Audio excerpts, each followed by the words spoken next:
لا تقنطوا من رحمت الله. خدا ما شما را اهل جنت بگرداند.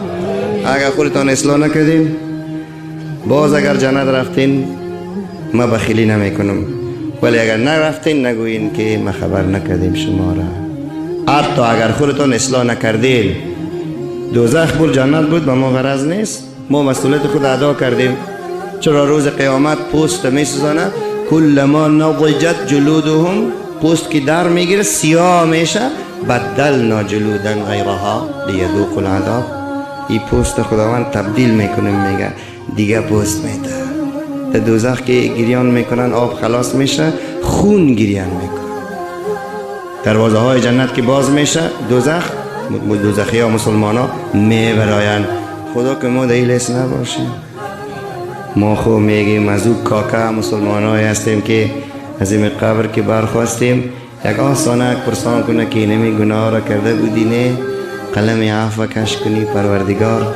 این امید ما با پروردگار است. او طرف شفاعت رسول علیه السلام، او طرف پل صراط که تیر میشیم طبق حدیث ترمذی شریف، آتش از زیر پل صدا میزنه که مسلمان تیز تیز تیر شو. چی میکنی؟ تیز شو که آتش خاموش میسازی. ما میگیم از این مسلمان هایی باشیم که آتش صدا بزنه که تیز تیر شو که آتش دوزخ خاموش بشه از نور ایمان تو. خدا ما را از این مسلمان ها بگردانه. شما را به الله منان میسپارم. خدا کنه که براتون تغییرات بیاید. به یک شرط میآید. میفهمین چی شرط؟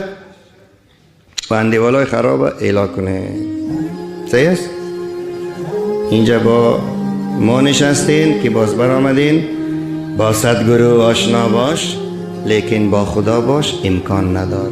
ما جوانا را میگم، جوانا را اینجا با مسجد تبلیغ گریه از ذکر، باز یگان کمپلک قمار، یگان قیلون خانه. این نیست راه صالحین، این نیست راه امت محمد مصطفی علیه السلام. یگان میده بازی، یگان شراب، یگان چرسک، یگان تبلیغ کن، یگان موسیقی. بیا بچه یک دل بزنیم، بیا بچه دلایم که یک رقص کنیم. استغفر الله، استغفر الله. اگر کردین خوب کنین، دوزخ کلان است. ما خبر کردیم برای شما. خدا ما شما را اهل جنت نگرد. آمین نگوید اهل دوزخ نگردانه. خدا همگی ما شما را اهل جنت بگردانه. گذشتگان مغفرت، حاضرین توفیق. خدایا عاقبت ما را بخیر بگردان. عنوان چی بود؟ قیامت نزدیک.